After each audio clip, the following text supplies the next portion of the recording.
Miam ki damukta nga segi topic is changing CM the solution. CMC Sindo Kanda Manipur ki ladiba putting my tay maro no hojiki Manipur ki issue irang kari gumukanda mayam na hai lan makti ekoi na sum pe ki manung hulakpada irang inu dum haijabani maram di loira khidra farak khidra haibi wakhalon do ne adu hojik lai sina chief minister silaga irang si lotion do ribra solution nei do wakai bai do oido ribra haibani maram na kari ki har kanda MLA Taramapan na soy to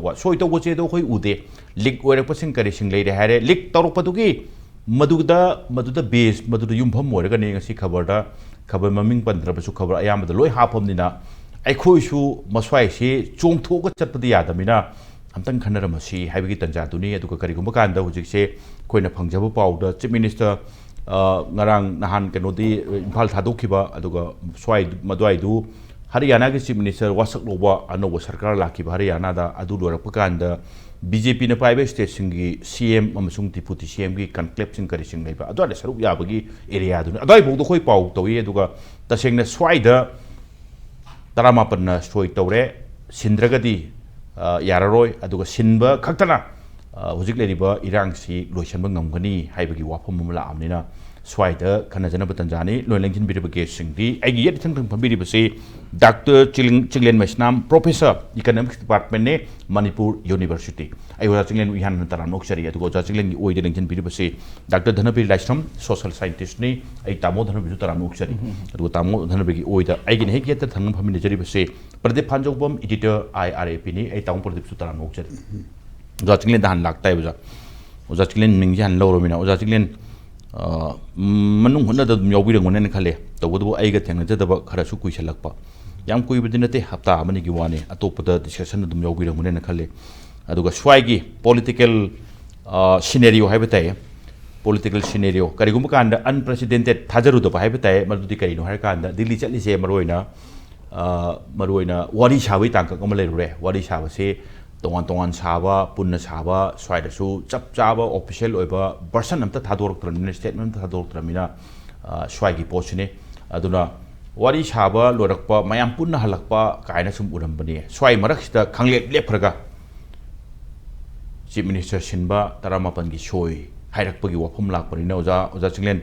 Later Iba 2023 to 2023, May 3rd Taki Horukiba. Hujik Pobuda Hector Chapchabamati, Purakpa, Wadi Shabai Kari stage, Huju Hungry, Yam Nungaina, Wadi Share, no Oga Santi, and then have him to late. Swipe Maraxida, CM Shin Banatanaka Haiba, Tarampan Soito Rega,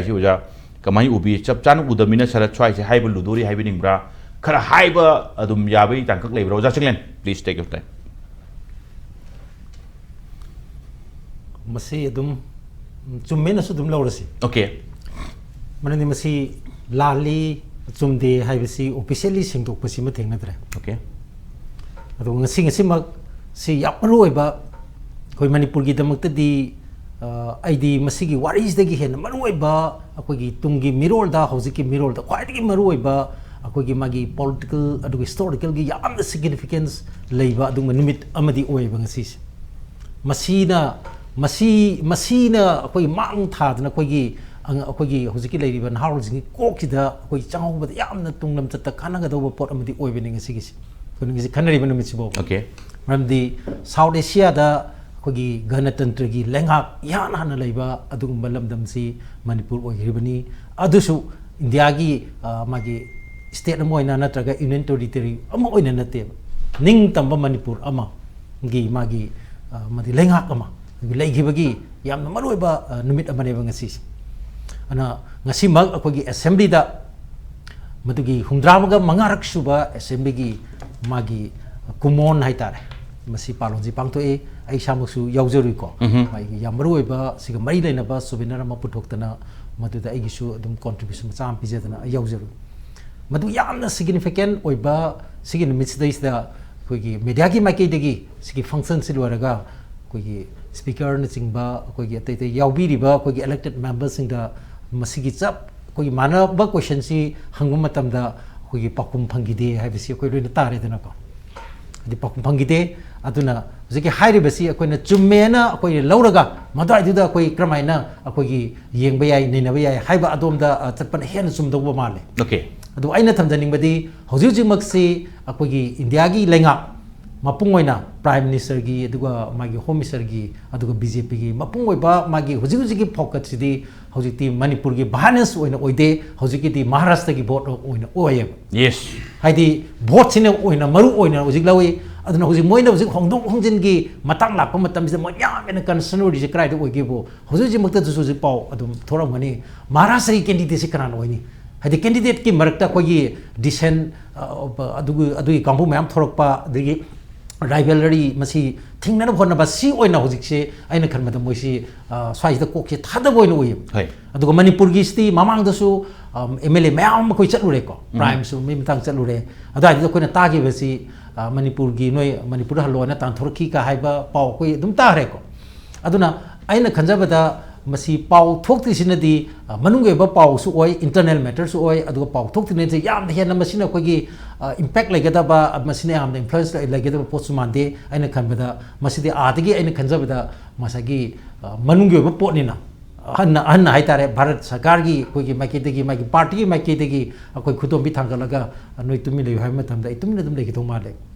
aduna masi mamang su dum thokre ko aduga tasena chap chana koi gi miam gi koi public ki platform da chap chana thoktana hojiki hairiba akoi gi soi toro me hairiba si chap chana maduna chumbo orgadi makoi ni jam thona pana ngasi di akoi gi manipur le fem ja si na traga de top lambe laite haiba se akoi gi chap chaba koi wakhaluni haibadu miam da madu thamdana phongdo boidi adai di akona nei ngai si oiba aduga si di yapna akoi gi secret oiba haidok taba parikha ama koi gi madu khangdriba miamna khangdriba parikha ama koi manung dadi haidu ena khamga chappa nei sigi positive ko aduna aigi wakal dadi ngasigi yamna koi gi maru oiba yamna significant oiba haidi koi huji ki mirol chingi kok si changoboda kana gadaba aduga phur khuding manasu madu koi mogi koi gi masagi kok ta changbada changhanbam thokpa koi gi adug manumit ama oibase sigi numisidadi aina khanjabada koi gi suma makal gi kari haini yamna koi gi issue se issue di ngasi zik oris be aidi issue ne lawde be sigi issue ne lawde di mamang da mayama thokre delhi da chaluba mayama prime minister ni chaluba dum halai kachu nadana dum halaki adigi marakta mot phongdo pasu kachu de haidi sigi issue ze da koi mot phongdo pasi thoina ugi de aduna chap manana koi gi magi mot chi chap manama mot ama oidana ngasagi yamna collective oiba mogi gulam orgadi party gi makedi gi su haibam thoe adu ngasi de mu yam ngai tabam na koi se kamai to geda mai magi koi gi bjp gi mla adagi atop npp gi mla npp gi mla na koi haidre boji kanse hadi kari haina na kuki gi mla maite gi mla adagi koi sigi koi gi nagagi mla som da charki dana ngasagi party si pura pura koi manipur da amata leitra koi independent tona mai magi koi gi state da koi gi identity gi mong da koi gi thona rakpase sisu awaba mane aduna masi matang hidadi masa da asu hangam thoi aduga hoi madu si pakum phangdre adura gadi masi de koi party gi koi maru eba koi gi magi lusing basing lei gidena ko party gi opinion party gi views da karino hai bisi su ai hangam thoi khale di makoi na ka ri party gi firal da party gi koi gi magi policy program da ka gi ba mane adu aso party masu ori na tra ko adu manipur di pura party si divorce to gi base masi mana su ngasi irang se masi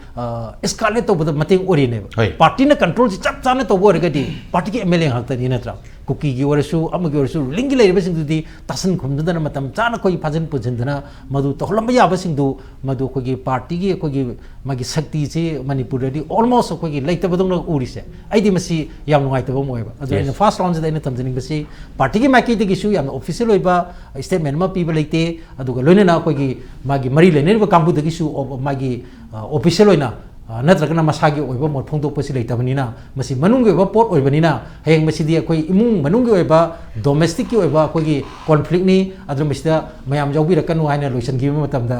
koi wa haibam le roin khal wa haibam da nate maroina adoi du yoroti mai nganga tholok don question de hangde hangoroba aduga swai sidi family matter ne thak hairak pada dum makha ta na tamon han be hangai le ta bai tai tamon prote aduga adoi du mai ngang bui fem ni phajaren hangdoi ni pakum pira ga di swai si paw ore ken hangdoi ni tawudabo Oja Chinglen Dhanabir Laishram hojikse party politics yam sangna aidi urae party politics party the base toba mai gi party the affiliation to the base toba politics urae tawdu Manipur da irang sigi hek sum chatharakpada community politics haiba tai maroina swai sigi area sidi tasengmadi swai sidi BJP gi achouba role ama haidi lawpham thokpa role khara uba phangidre madudi party gi di oiba aduga somda nakpak tanaba aduna adwai du adumaina tongan be roi party amda belong to bune aduga party gi chap chap principal ideology du ngak chakadabni haibagi adwai du idak laksan da haiba tai thori du komli thamaga mama nganingba maman chaningba maikaida chacharo lilawi yengmai phemda leigiba aduna madugi achouba akoigi responsibility du party na matam chana logite aduna makha sum chatharakpada hujikti party akoigi politics oin laktre community politics tom chakre tamodan be maroina is changing same the solution se atai hangdabida tamo si question se dum thamjerage tamo dum phajana ledamanin khali swaida sum tajabada handaki pressure si yami kai chu hai tawudabu wari saba chatpanina wari sananrubagi kari du adwaida pau nung to bose hangaga kariga punjibra pundabra kain hangakoi tanjani swaida muk trampan soi to ba leak oirakpa khabar da loi hamdarakpa is changing same the solution tam that's I should conserve the akoigi theory of tree namle okay it's very popular in German amtang hanbi dai ta theory of tree okay upambi gi theory habta hoi upambi sila di saruk ahum ne mara adegi masatram adegi di crown magi usawa leidung salaga mahiyalse BJP gi si hegubudegi mara se RSS mara ne BJP gi okay ura ne ba min di udaba yamaroi ba lai haw ba sin khalak khotna shem ne khotna ma a crown ne mathak ta leiga salaga mahiga palise that is the sagi rutune mara dune rutune ba adamashi root se ya ningdab dong to third me degi hoji phawji da khoi gi leadership to ro tawriba BJP gi center da ro masi ya ningdab male okay madu khudam de sara akoino on PM na kaim haide ado RSS chief na to hai Manipur irang lotion ba phai adu taweda toy dai te am lo dona tawidana ko sidani ko ina hajar adu su Manipur laga na taba atopa nation gi pham da aduna di ura ji khra sawre ba ura sawo ji am berani ko nungsi sila tudoi ni ko ura na pha ba ne ba u nu tu dri se adu ura ji khra bera karak pa da handak ti ura ji sawre ba sima lere adagi ani su ba ina thamjining bada kuki gi MLA sing lae akoi su chale adagi di naga su yaure moi kunni hare ko adu moi taru ko di NPF ki ohum mo da khoi gi di trama thoi di ore ko adama si wari sabasi wari sadringi mamang si da ai kuki gi MLA sing unaba da moi haram dong male leadership si sinde de khoi dialogue si to roi santi wari saraga ji haram dong manu gi mami khra tai ko adugi potu lakpagi posi yengzare ise keno da sillaga phani khala madi nana sinya dra the question de adi ni bari sirena yam warena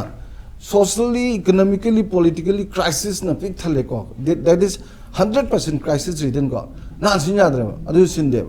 silisi moina hairaga sinbra haibse siningai wori se keno da nonga laga ne ba memorandum period prime minister khoi moi trampan je period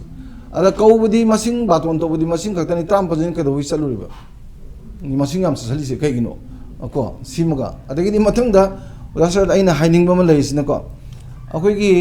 moi gi memorandum da haris di sma hai ne ba stakeholders in invite torga masi khana ba darkar hoy ani subada maroi na akoi gi yam phajana handaki wari sabaji memorandum da ma yaw ri aina amna interest lei je थाबी रही central force में आमजे मसिंग असुकी मतिक यामे दो कई book तौद्रे शांति से पर सुंगम द्रेबा अदु the central force in जिल लाइजी प्रजा जिन वहंग चाउना हंगे अना सिमजु याम फजन यंगजन निंबगी वाफम म थमी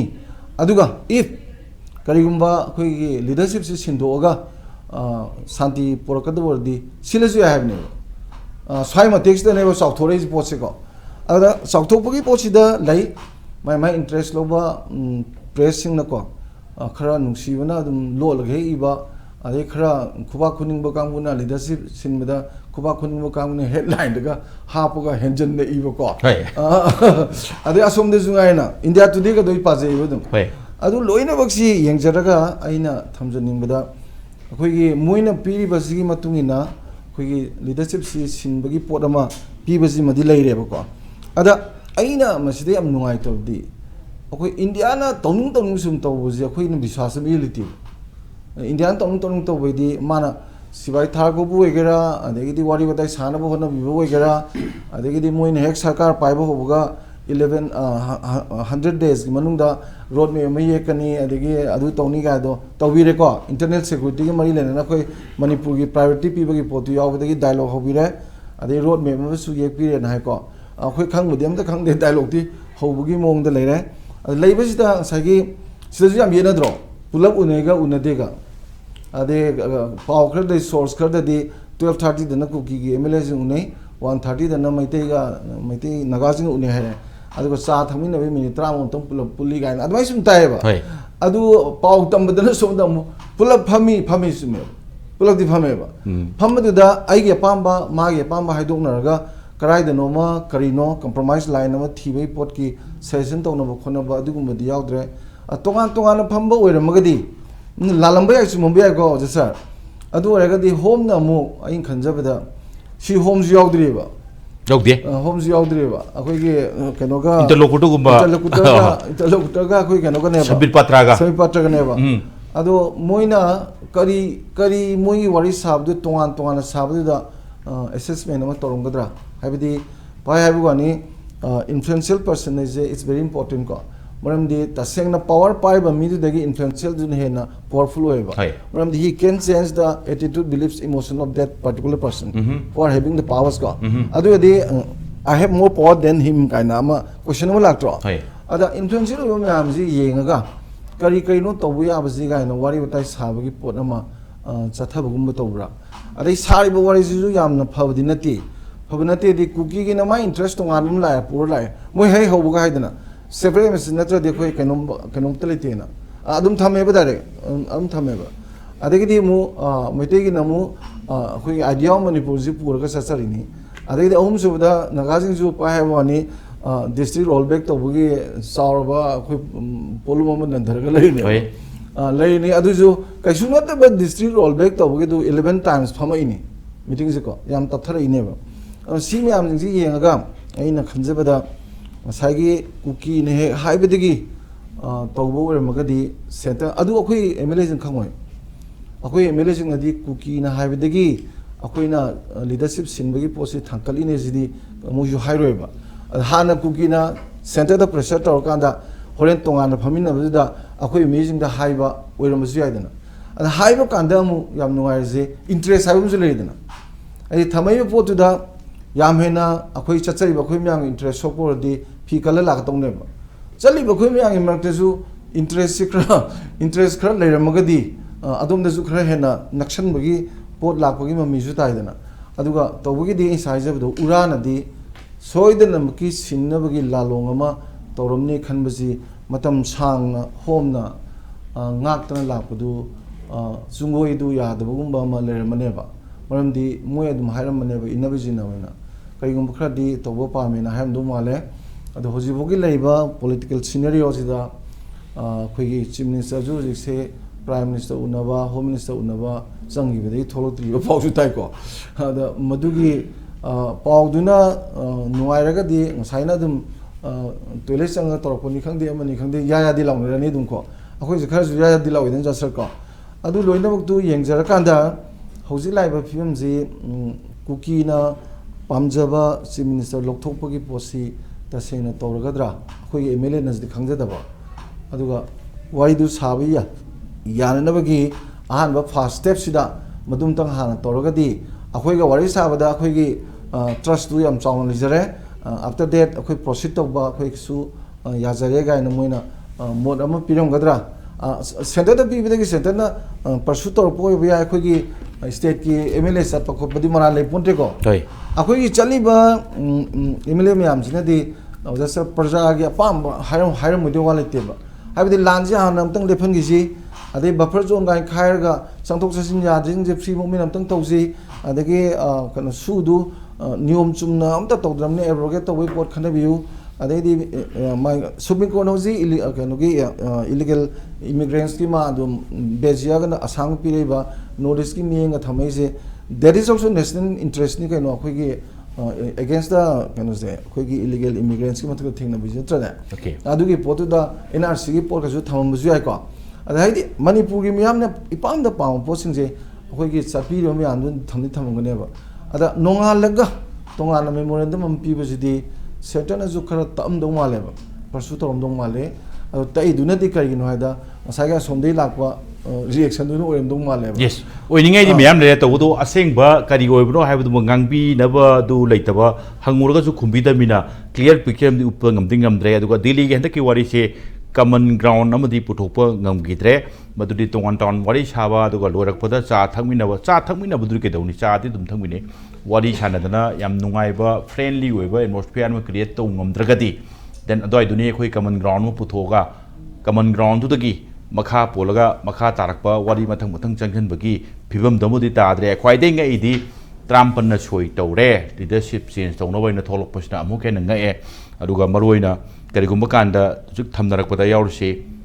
pressure na maram oiraga kana gumba natraga karigumba group amna pirakpa pressure na maram oiraga haiba potudi andongna yaning gidreda yes leibadagi irang loisanba ngamdre tabak inghang singkari singleri singi kumang chawkhan ngamdre haina atomda chatkragana ama mimna natragana mi kharana group na pressure pirakpa gari wafam lagadi swai hida yaning dabai gari mot mayam su phongdi tong Pradeep maroina handa ke round wari saba sum chatkhiba khokhiba sum yengkan da de round 9 10 some says 11 hai tama aduga shoi torom badri 19 gi gari him lai samoy garai dum badum ada hana dum leiraga leiba tholok patu su yog daba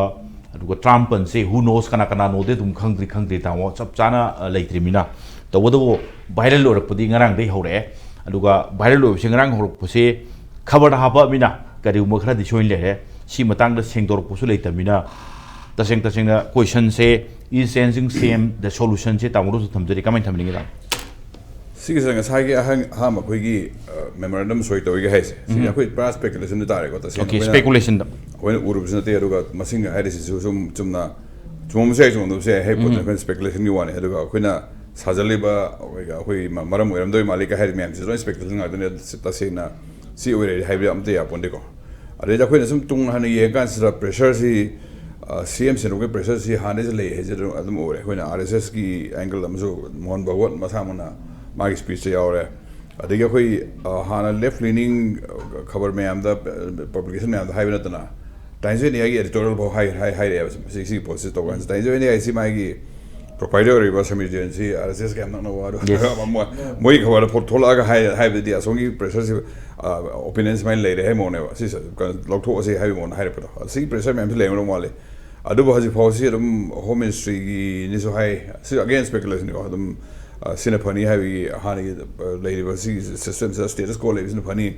and some lady. The Hazi pressure is equals Lamdo Mal and I had a piece of tokens so lobby on the Ramoni Today up with Hana Torisida. I do a way you know the lobby gas is one year rodon as a way the Manipur pay. Kayakuna independent women is independent assessment of Montana. The Siena don't hire, I don't hire, I do Ingelary and Diamota. Aquina is Hana Yang, the power part of right. I see how consider. Akwina khandoi Manipur first hamba yang hokan de gisu akoi emiro seminar am to kan so workshop to kan so mini hanga sai so haidam ne ka si ko same question hanga sira Manipur first khalaga ari matunga akoi assess to Manipur phani hari adum le si Manipur phani adum to nobody is bigger than Manipur had adu khalag Manipur interested in zawli de India yang kan prime minister so prime minister sind also prime minister sakini term lo chachakini India ram le honina the India ki interest yang se hai si kana yana hai gera khoi register brain man hai le as one mas France ki kanone philosopher ne intellectual journalist so me aduga masi am activist so che go garagi kana masak una da chalu na revolution yomina da to Bolivia da pha ka masu jail 30 year term thamga international appeal da ma de humanitarian ground therapy and my France ki kari jagi ko me lo appeal da to chahi umne tha do ka America France hale ala kana ma French kana sida government yaure hanadi government thaw to position pa le re haidar hanadi ko maidar ma si internationalism si kan thazar ma ado border rasul hoega tarikali ki lyric the street fighting years in the 1960s hoegi agitation me adum the eu lyric ka ada sumo yomina we wari ka torm to me haduga khara jeli tholam tu sta pa hong yo hai kan sima man hai ai ba dom nei yo ai di tarik ali ni aga tarik ali ha register ni aina to me doi to ye adu bo ai di mortal ni ka le chakra ni di ama muselor ni France dum leng le ni France da ai da sira France mo na me am gi interest quite so pa pani and my hai bum le ki for akoi France first kai mo so adu gi angle da khoi si ye ga sa Manipur gi any situation assess to consider Manipur quite photo is keno I don't know sorry I don't know in select hai mo ta Manipur quite photo is keno hai khala kan da koi intelligence ya koi intellectual mem si adu gi angle jang phana da gi khana ba sim yaw mo non to consider khana re do ma hon so khana do hon so khana ho do ba khana re hon khana ro ba binary hon bi ko binary me ga ma hai ge ja di hai consider asum ba paramelo posu tharo ki ya ro ni jan ya ni adu suno to ro hai ge khoi na khitang tung hana lepaga talom ye ga kari ni pha phai Manipur yo pha kari phai haji foreign haji chahi among khai henjala kan sida kamaina ang assess to si ga khoi problem si kamaina ro phani sida moin hai da MLA sin hai da khoi me so mai hai bun sang ya khoi na khoi ja khoi voice out do na MLA lo hai kare da so min jala pin to sida di idea khoi gi on khoi agency si para serna to mo da min hai ra ga hai be mo to the si bri to lai han de so hai san sai gi khoi gi MLA na soi to hes mo magadi moisu masana independently masana khanjan sin phare ni khan mo rin phare na de bra so to ro ga to wor mo di khoi agency Manipuri agency sunga yaudre motak de har ba Delhi de har to le re si jam phatane phato ponam ni ala si culture si khoi loi mar chumi na do no do so khoi na yeng kan sida asa do khoi independently hai le paga si 1 2 3 mams ku ga the data mams si ga ado khoi no work experience mams si loi ko le to ga kamai to Manipur khoi pha phanda ge Manipur khoi pha position je kai no asi je kanam de indispensable hoide Congress hoyo BJP hoyo amata dispensable hoide indispensable hoide lo indispensable ni indispensable is Manipur ni Manipur gi sadri khoi share interest ma imat matungina mai dom sem ga sige ada Manipur si sem ga ge ma chak ta ka le khoi me am pra me am si community me am so pun ba ta ka le ra pun ba sarak mai na kwai dei pha ba kana si strategies kari hoite ge ai khoi khana bai isna phari ra kana ga hatong na phari ra na dra me am pha lemina ya sem sin phari ba am khoi na sira khoi gi hai san lebak si sum thoi ni hai ba hai ra de khoi da ta sna bai mo so yo ro ga de khana ba sum phari na khana da ya de da khang dong na si angam bi dong na si hai bi ya de na ta bi da mo ne le ga ni mai to si ga si thi ba se khoi loi ma khoi intellectual input hai ja de khoi na ta se na moi gi MLA me to khidu moi do arai be mo da khoi on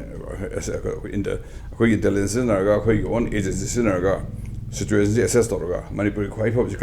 kai ni oide ge hai ja khoi ga status quo sin phabra na trana khoi accountability thau ama to ngam dra di atop mi hala si ga hai sin phabra ala chang to mi si hi be obra ka mai si mo do yi mo do ga khoi na kai to na mayam da le ba no khana bai sin wai da mo yo de